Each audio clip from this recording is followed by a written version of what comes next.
All right, y'all. So this is the Homeroom with Smooth podcast. Like, comment, and subscribe. This is episode number 52.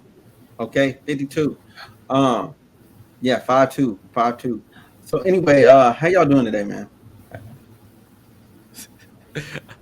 Doing great, glad to be back. Laughing at Kev wearing this mask right now. Just like Sling friends. always here too, and we got a new face, so it's always good. Man, I'm bad at that.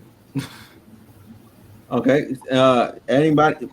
How y'all doing? That's a overall. We're going counterclockwise around the room. Hey, I'm We good. good, Mr. Smooth. You know. How are you? Oh my god. Sitting in the sun, What are we learning Whatever. today? Wow. So, Classes in session, homeroom. bro. Let's I welcome. said I'm straight. I've been better.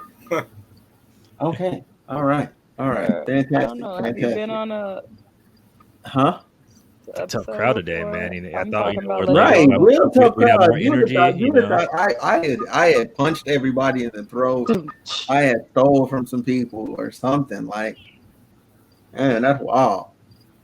But anyway, It's all good. We here.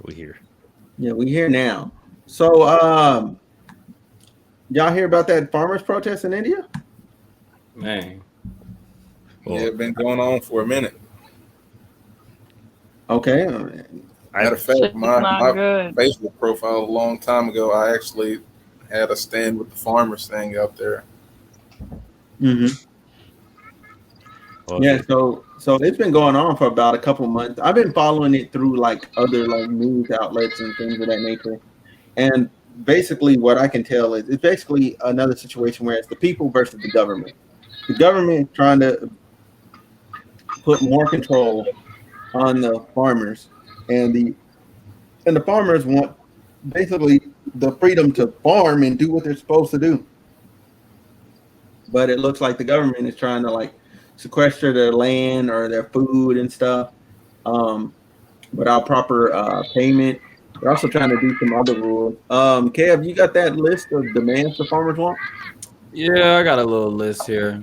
I mean, I don't understand everything that it means, but here, let's check it out, man. Yeah. It's fine. I'm also new to it, so I'm not sure so how it all started. I'm kind of getting information in as it comes in now. I do find it interesting that the police they're actually moving protesters. Yeah. Or sorry, they're escorting farmers past protest sites and everything too. So I'm not sure what that's about. If they're trying to move them to protect them, or they're still trying to get the business. Because, like we said, if there's no deeds to the land, and obviously they do need the agriculture industry to keep them sustained. So I'm trying to figure out more about what's going on and why they're moving people. Facts. Yeah. So apparently they got something that's called a agricultural and produce market committee, and that's where the farmer unions, I guess, that's what they use. And apparently, this new laws, the farmers believe that this will open the sale and marketing of agricultural products outside of that. I guess taking away money from the farmers that they desperately need. But they got like a list of 10 demands here, man. As of August 8th. They want to convene a special parliament session to repeal the farm laws, of course. They want to make MSP and state procurement of crops a legal right. They want assurances that the conventional procurement system will remain, which I'm guessing what they have right now. They want to, man, God, it's bad. They want to cut diesel prices for agricultural use by 50%. So I guess they heavily taxing the hell out of the independent farmers, and they're trying to take away rights from them. Then there's something that says they want a repeal of the Commission of Air Quality Management. Now that goes into the climate change piece of it all. Like, so like I understand how people like are always like, yo, I want to have the underdogs back. I want to have the farmers back. But like really like that air quality thing falls into like kind of like a water quality thing as well. Like and it like hurting the environment. Yeah. They got something that's called stubble burning, where they take the straw stubble that remains after they pick the grains and stuff like rice and wheat or whatever. They burn it, and one of the things that it does is cheaper to do that like than other methods, I guess, cutting the shit out, picking it up, whatever. But it helps combat pests and weeds, and it reduces nitrogen tie-up. I don't know nothing about that. I'm not a science guy. Oh, yeah. But then apparently they arrested some farmers for doing that. It's been like a traditional kind of technique that farmers have been using ever since the 1990s, and governments are restricting the use on it. Then they want to abolish the electricity ordinance of 2020. And they want to withdraw all the cases against and the release of farmer leaders. I guess the leaders of the farmer union. I don't know too much. Yeah, so at one point the farmers union got violent. Like, you know what I'm saying? They did. You know what I'm saying? They were riding in the streets on their tractors with their tools, and you know what I'm saying? Some people got beat up, some people got hurt, some people died. It was like a small number of people died, but it's still people died. I'm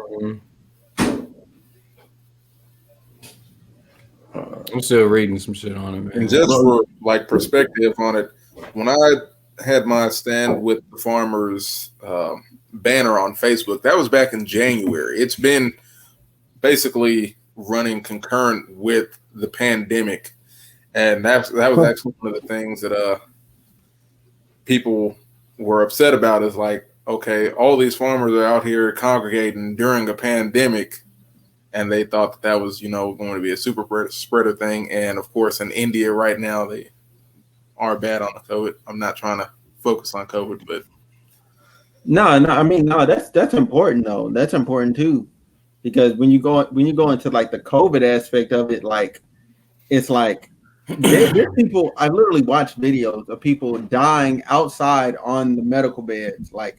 Yeah, they just don't have capacity at all for their population, for everyone to be taken care of. So this is one of the things. So already they say the farmers, this is their complaint. They already got small land holdings, and that's one of the reasons they can't meet their needs, I guess. I can see that. But apparently it's so bad that India reported a total of 296,000 farmer suicides between 1995 and 2015. I guess they're just not able to support their family by farming. Mm-hmm. That's like the lifestyle that they come from or something. That's their, their trade. And there used to be minimum prices. I think they're the ones that had minimum prices for the farm, like for the agriculture, and they took that away. Say what? Yeah, it was a minimum standard price, and So people were undercutting. Now they actually can get way underpaid for their crops. So. Yeah, it's bad. It's real bad. Interesting. Yeah, there's actually a whole lot to this, man. There's a shit ton. Like this has actually been going on. It originally kind of started around 2015, and it's hitting its like I guess it's breaking point right now. I'm just wondering because they're still waiting for Parliament and everything too. But the farmers, they're literally allowed to gather until tomorrow, and then after that, they're cracking that down on them in the protest, and I guess they won't be allowed to protest much anymore. I'm wondering what's going to happen with that, and then if they can try to sweep it under the rug, or if they're actually going to come to a conclusion to this. Because, like you said, if it's been going on since 2015, it's kind of like they do something little and they kind of kick it down the road. So it's basically like Black Lives Matter here in America. If you want to make that comparison, Farmer lives matter. What? It's equivalent to BLM.